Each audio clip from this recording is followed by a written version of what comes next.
I got one. It's not exactly... Well, feel free to call me out. I think it counts. Admittedly, I'm not much of a storyteller. My dad is. I almost wish it happened to him because he would really sell the experience, but of course I don't because, heads up, it's not fun like some other people's, but it's also not, it might not even be, I should probably just tell it. So 2 years ago, I hit that post-grad wall. I went back to a serving job I had in high school and had been saving up since I finished college. I kept applying to master's programs, first only in Connecticut so I could save money on commuting, then the East Coast, then anywhere. It was a fine balance of how desperate I was and how desperate I was willing to let myself be. One of my professors joked that forensic science jobs are so competitive because people will kill each other to get them. You can always apply next year, although at a certain point you have to ask, is it me? I think anyone around me could tell I was in a bad place, even though there weren't many people around me. Really, just my parents, and they definitely knew. They would tell me, maybe the next one will be it, and your cousin Connor makes a lot of money on YouTube. Why don't you do that? You love YouTube. That feeling got to a breaking point when I yelled at a customer and got fired. I won't get into it, but I'll say it was valid to fire me. With no prospects on the horizon, I needed to be away from my life and be with some friends. I hadn't seen most of the guys since graduation, and I wouldn't say I actively miss them, but when you're away from someone long enough, it'll chip away at you. I made a plan to drive around the coast and visit as many of them as I could. We all kind of spread out, some in Pennsylvania, one or two in New York City, and Rita's all the way out in New York State. I have a lot of great little moments from that trip, but only one actually matters for this story. Afterwards, if you want to hear about how Reed and I drunkenly stole some traffic cones, it's a great story. It wasn't from a construction site. And it's less about where we found them and more where we left them and what led to... Anyway. When I passed the state border in New York, the plan was to stay the night at a camping spot and leave first thing in the morning. It was called Cedar Grove, if that matters. Feel free to look it up. Great for families to camp out and a lot of paths and trees, but kind of empty. I guess there aren't many animals in the area, so most of the sounds are just trees rustling. I got there a few hours ahead of schedule, so after setting up camp I had some free time and, well... At this point in the story I could punctuate every sentence with, yeah, I know. Cedar Grove is famous for its waterfalls, and infamous for people jumping off the falls. And I thought, I'm here and I have time, so I was aware that people had died there. A few, which compared to all the people who had jumped, look, I know. There's no point dancing around it. I jumped. I jumped twice. And we all know it was stupid, and I could have died. But I need to get past it for the sake of this story. So, I jumped. And, to be honest, it was fun. I'm sorry, but it was. It felt so great plummeting through the air and instantly being engulfed in cold water. After feeling trapped in my own life for so long, it was a relief to just do something reckless. Well, the first jump was incredible. It was everything I needed. I did slap against the water pretty hard, but I was alright. My second jump... Look, people died because they jumped on the wrong spots where it was shallow. I made sure to scope it out before, so I figured I was fine. The second jump, I held my body narrow so I wouldn't crack against the water this time. What I didn't anticipate was how quickly I would cut through the water. Not to get graphic, but when I broke the surface, my right foot got cut open by a rogue stone reaching up towards the surface. I missed it when I checked out the pool. Yeah, I know. It wasn't until I pulled myself out that I fully realized the severity of the wound. Not deadly, not impossible for me to walk, but it still fucking hurt. I propped myself up on a rock and ran through all the questions. How am I getting back? How could I be so dumb? Why didn't I bring a first aid kit?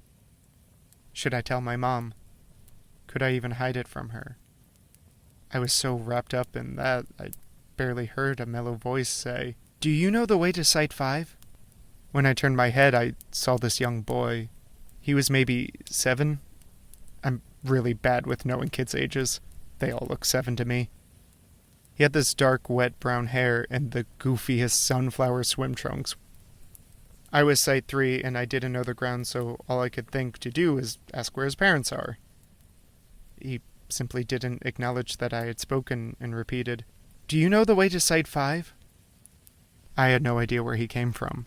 The forest was so empty of any other kind of presence, only the leaves rustling like they were whispering about us. I walked towards him and did all I could not to yell from the pain. Kids can be weird, yet he seemed pretty unfazed by the fact that my foot was bleeding. Like, a lot. I asked where he's from, his name, who his parents are, does he like cats or dogs? Anything to get a reaction, and none of it hit him. It's not like he was catatonic. He seemed like any other happy kid. It was more like he couldn't hear me. I put my hand on his shoulder to get his attention, and in an instant he turned bright red.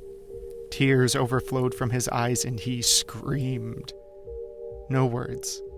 Only horrible sounds that he must have pulled up all the way from his feet. Screamed like the way only a child really can. I never had a younger sibling or spent much time around kids, so I didn't know what to do. As he wailed, he finally looked at me. Really looked at me. Through his tears, his eyes dug deeply into mine. And I know everyone loves to hear stories and say, "If that were me, I would have done the exact right thing you're supposed to do. If that were me, it wouldn't have been like that." And great.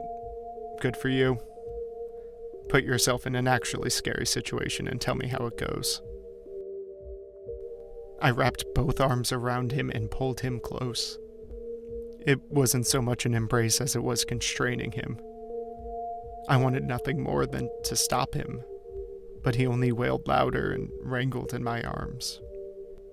His tears dampened my chest so much he probably could have slipped out. Up close, he had a stench to him that would only be explained if his swim trunks were stuffed with dried shit and soaked in sour milk. I rested my hand on his scalp to calm him, and it felt wet. Sopping wet hair. I raised my fingers off, but the strands still clung to me. It wouldn't let go. It wouldn't let go. It wouldn't let go. I'm sorry, but there isn't a gentle way to say this. The back of his head was caved in. Not completely, but there were chips of his skull out of place. And blood.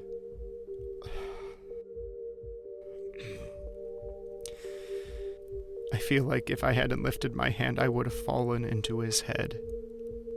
I took a step back so I could really look at him, but I slipped on all the blood that had been pooling from my foot, and I hit the chill ground with a clap. The tears were no longer running down his face. They were stored in his eyes. Our gaze met again as if he never stopped staring. And he asked me, "Do you know the way to Site 5? And I just started yelling for anyone else. I yelled if anyone else was around, if anyone could help, if anyone could do anything, because I couldn't. He turned and ran in that way kids do. They don't sprint, they scurry to where they want to be. I stopped yelling and I let him go. I didn't get up. I didn't even attempt it. I let him run into the woods. Immediately afterwards, I reasoned that I couldn't get him with my bad foot, but I knew there was no way I could have helped that kid. I told someone who oversaw the sites that I saw an injured kid, and they called the police to scope out the area.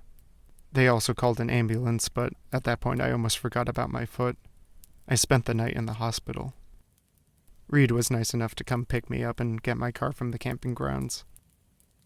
When he got the car, he checked if there were any updates, but they said there was nothing to be shared at this time.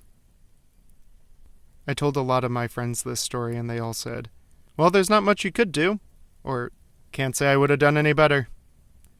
It sucks when you know someone is lying to you. You know?